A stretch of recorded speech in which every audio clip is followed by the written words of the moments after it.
So we have transformation, guys. Ito yung pagbabago, no? Things are changing at a cellular level. Deep healing. For some of you, maaari kayo nagkakaroon ng deep healing. Mga kapiksi, no? Sa kalusugan nyo, regardless kahit anong aspeto, pwedeng mental, emotional, physical, and even yung spiritual healing nyo, mga kapiksi. But definitely, something is going on inside you. Yung iba sa inyo, guys, parang feeling ko nagkakaroon din kayo ng awakening. Ibig sabihin, parang nagkakaroon kayo ng pagbabago sa pag-iisip nyo, sa mga perspective nyo.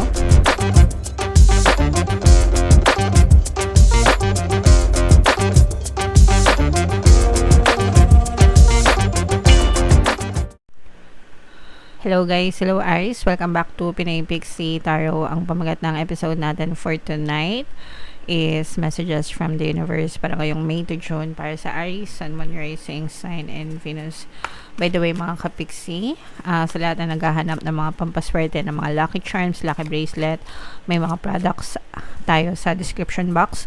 I-click nyo na yung mga items doon, mga kapiksi, tapos pwede nyo nang i-check out, guys.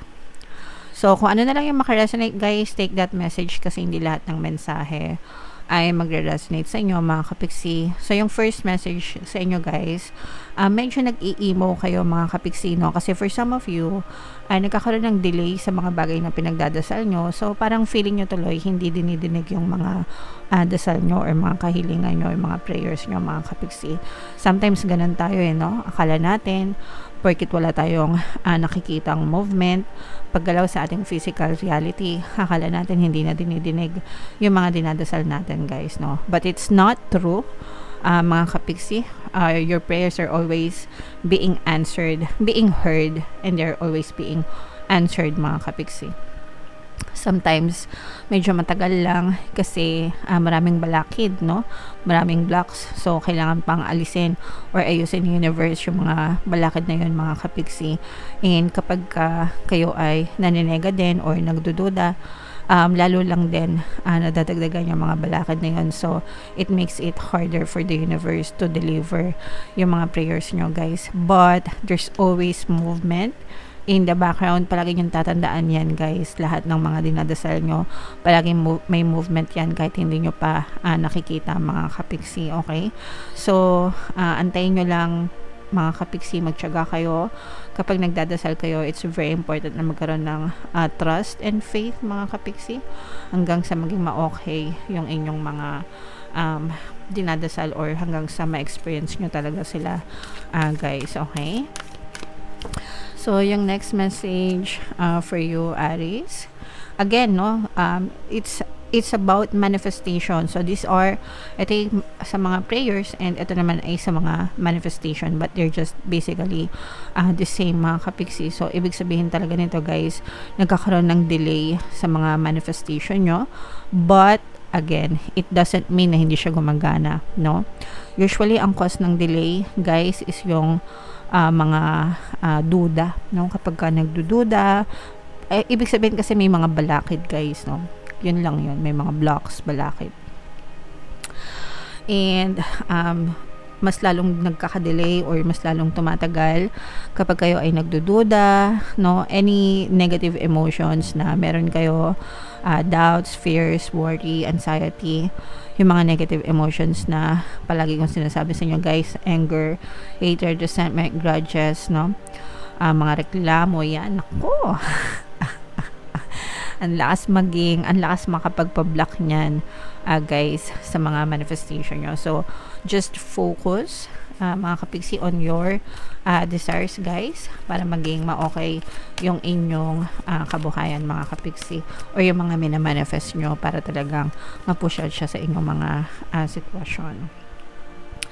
And ibig sabihin nito, mga kapiksi, planuhin mabuti yung inyong buhay. Kailangan magkaroon ng, kumbaga parang iba-ibang plano, mga backup plans, no? Kumbaga, kailangan may mga backup plans tayo sa buhay, guys. Hindi yung iisa lang, no? Kailangan may mga reserves, may mga reserba, ganyan, may mga plan A, plan B, plan C, no? Ganon, kailangan multiple, guys, para if mag-fail yung isa, at least meron ka pang another plan or another chance dun sa another plan mo. Okay? Nagets nyo ba? So, ika nga, don't lay all your eggs in one basket, mga kapiksi, para hindi siya sama-samang nabubulok, no? Yeah, you get what I mean, mga kapiksi. So, ugaliin magplano, ugaliin na magplano para sa sumasukses na kabuhayan, guys. Another message for you, Aries. This is your energy. This is a fire sign energy, Aries, Leo, Sagittarius. And we had this in reverse. Ibig sabihin nito, mga kapiksi, medyo distorted yung energy mo, distracted ka, pwedeng aligaga, may gumagambala sa inyo, imbalance. Pagka imbalance, mga kapiksi, ibig sabihin mas malakas yung nega kesa sa positive, and probably yun din yung reason kung bakit nagkakaroon ng delay sa mga manifestation nyo, no? So, relax ng konti, guys, mag-chill, magpahinga, no? Mag-meditate, magdasal, pakalmahin ang sarili. In short, kapag ka mas kalmado, mas maayos yung energy and mas mababalik ka sa tamang balance, guys. Okay? So, parang cellphone lang na hindi gumagana kapag ka lobat na, mahirap ng pindutin, yung mga ganon-ganon, o kaya nag-overheat, di ba? May mga ganong klaseng gadgets. So, parang ganon kayo, mga kapiksi, nagloloko. Kumbaga sa gadgets, nagloloko. So, kailangan yung magpahinga, or baka may kailangan palitan, mga kapiksi. And ito naman, guys, this is movement, separation for some. Pag sinabing separation, guys, pwedeng merong malayo sa'yo. Let's say, for example, pamilya, ganyan. Baka may umalis ng bahay nyo, baka may mag-abroad, movement, no? Baka may lumipat, lilipat ng bahay, relocation, pwedeng lumipat ng trabaho yung iba again, pwedeng lumipat ng bahay, yung iba pwedeng lumipat ng bansa, yung magmamigrate, mga ganyan-ganyan. But, or lumipat ng department sa trabaho, whatever, guys, kung ano man yung naka-resonate, pero definitely this is relocation or separation, again, guys, for some of you, mga kapiksi. Okay? Alright. And another message para sa inyo, Aries. This is an air sign energy, Aquarius, Gemini, Libra. For some of you, you are being advised na magplano or ayusin nyo yung mga plano nyo sa buhay. Again, guys, no, meron tayong diversity energy. Ibig sabihin nito, kumbaga kailangan may backup plans, 'di ba? Sa buhay. And ito yung energy na dapat pag-aralan nyo mabuti yung mga pinaplano nyo. Okay? Bago kayo kumilos, no? Kasi Aries, they are known sa pagiging parang impulsive, kilos ng kilos, minsan kahit hindi nag-iisip, ganyan. So, parang kuda ng kuda. This time, parang sinasabihan na medyo mag-menor-menor muna, pagplanuhan ng mabuti yung mga next steps nyo, no? Bago kayo kumilos, bago kayo gumawa ng susunod na hakbang, mga kapiksi. Mas maganda palagi yung may plano para sigurado sa mga kilos at action nyo. Okay? Alright. So, comment down below, guys, if feeling nyo naka-resonate kayo dyan sa mga messages na yan, mga kapiksi. And bunod tayo ng isa pa dito. Habang sinashuffle ko to, guys, panoorin nyo muna yung video natin regarding sa ating paano mag-manifest ng abundance video course. Kapiksi, sawa ka na ba sa mga struggles at hirap sa buhay mo?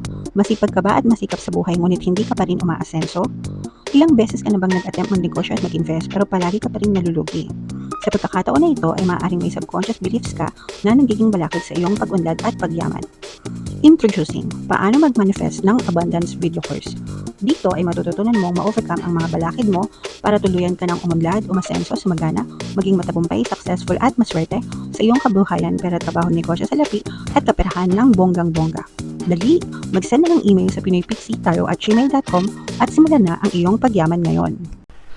Alright, so sa lahat ng gusto mag-avail ng course guys, naka-flash sa screen nyo. Una, meron tayong paano mag-manifest ng abundance video course. Meron din tayong paano mawala ang third party at magkaroon ng harmonious na relationship. And meron din tayong paano pabalikin si ex, revise breakup. So sa mga interesado guys, mag-send lang kayo ng email sa pinoypixietaro@gmail.com. So, bunot lang tayo na isa guys. Again, sa mga gusto mag-avail ng mga pampaswerte guys, check nyo na yung mga items sa description box mga kapigsi. So, we have transformation guys. Ito yung pagbabago, no?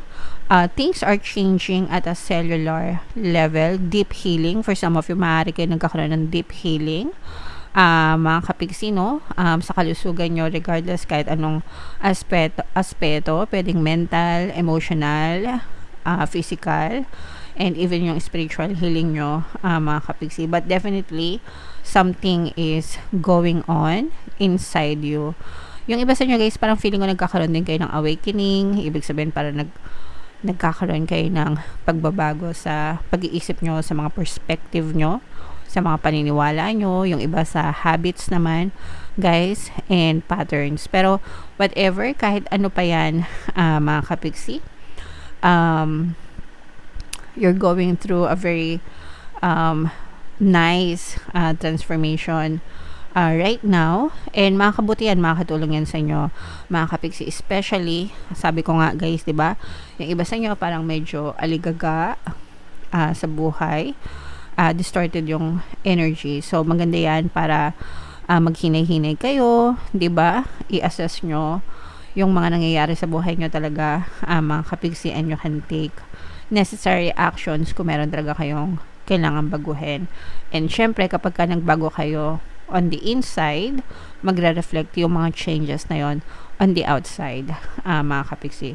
Which is, yun naman talaga yung importante, guys, no? Kung gusto natin magbago yung takbo ng buhay natin, kailangan magbago muna tayo on the inside, yung mga habits natin, patterns natin,